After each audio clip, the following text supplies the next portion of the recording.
আসসালামু আলাইকুম রহমতুল্লাহ। Welcome to Molla news TV. Molla news টিভির পক্ষ থেকে বাংলাদেশের ব্যাংকিং গ্রাহক যারা রয়েছেন, বিশেষ করে এখানে যে কয়টি ব্যাংকের লোগো দেওয়া রয়েছে, এই ব্যাংকের গ্রাহকগুলো যারা আছেন তাদের জন্য এখনকার এই নিউজটি কিন্তু খুবই গুরুত্বপূর্ণ।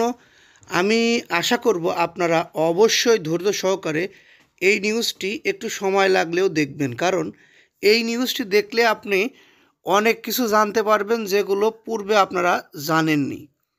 কোন পথে দেশের ইসলামিক ব্যাংকিং খাত কোন পথে এগোচ্ছে, এই বিষয়টি নিয়েই এখনকার প্রতিবেদনটি। একটু সময় নিয়ে দেখতে হবে, কারণ নিউজটি একটু বড় হবে।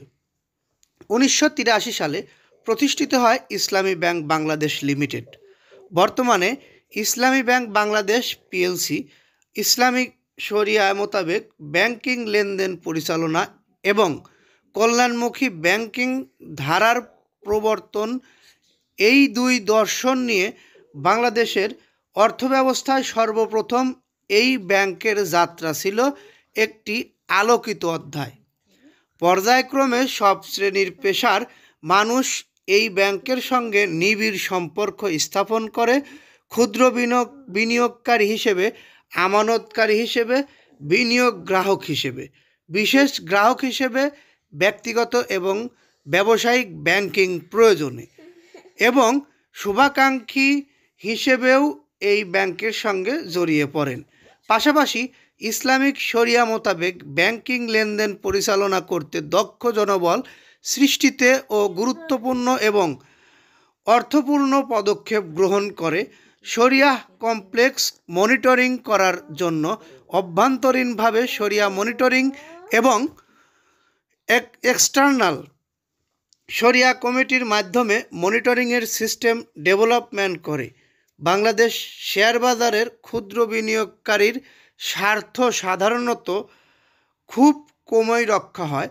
ইসলামিক ব্যাংক প্রতি বছর উল্লেখযোগ্য হারে লাভ্যাংশ প্রদান করে ক্ষুদ্র বিনিয়োগকারীদের স্বার্থ রক্ষা ও সচেষ্ট হয়।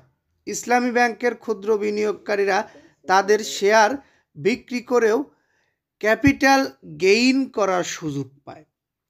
প্রাতিষ্ঠানিক বিনিয়োগকারী, ক্ষুদ্র বিনিয়োগকারী, গ্রাহক, প্রবাসের রেমিটেন্স যোদ্ধাসহ সব প্রাসঙ্গিক স্টেকহোল্ডারদের ভালোবাসা এবং অনুগত্য এ ব্যাংকটিকে একসময় স্থান দেয় ইসলামী ব্যাংক আমার ব্যাংক হিসেবে।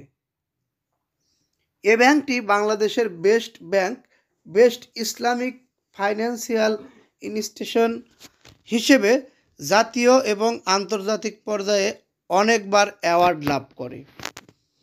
1999 সালে সর্বপ্রথম এই ব্যাংকটি গ্লোবাল ফাইন্যান্স ম্যাগাজিন থেকে বেস্ট ব্যাংক অ্যাওয়ার্ড লাভ করে।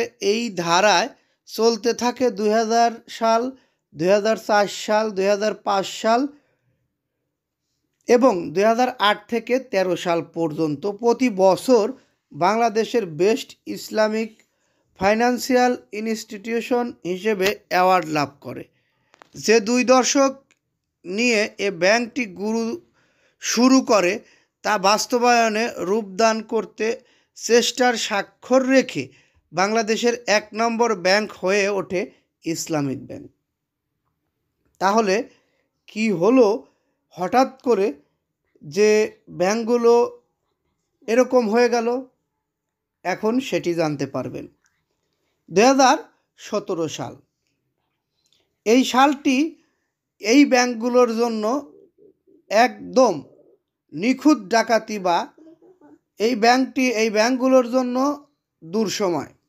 কারণ 2017 সালে মালিকানায়, পরিচালনায়, মানব সম্পদ ব্যবস্থাপনায় সম্পূর্ণ পরিবর্তন করে দেওয়া হয়।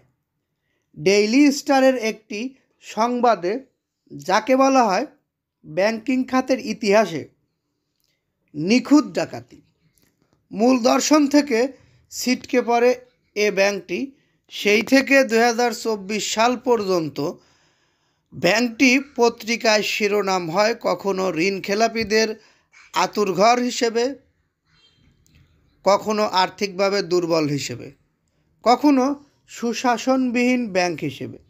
2017 সালের ধাক্কা বা পরিকল্পনায় শুধু এই ব্যাংক নয়, সব ইসলামী ব্যাংকই হয়ে যায় দুর্বল ব্যাংক।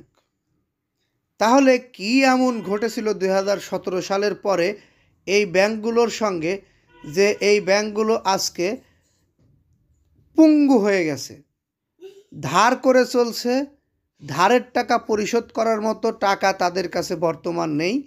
এই ব্যাংকগুলোর ভবিষ্যৎ নিয়েও আশঙ্কায় রয়েছে বাংলাদেশের ব্যাংকের যারা বিশেষজ্ঞ এবং ব্যাংকের যারা গ্রাহক। আপনাদের কোনো মতামত থাকলে এই বিষয়ে অবশ্যই কমেন্ট বক্সে জানিয়ে যাবেন। ভালো লাগলে লাইক, কমেন্ট, শেয়ার করবেন। এই বলে এখান থেকে বিদায় নিচ্ছি। আসসালামু আলাইকুম।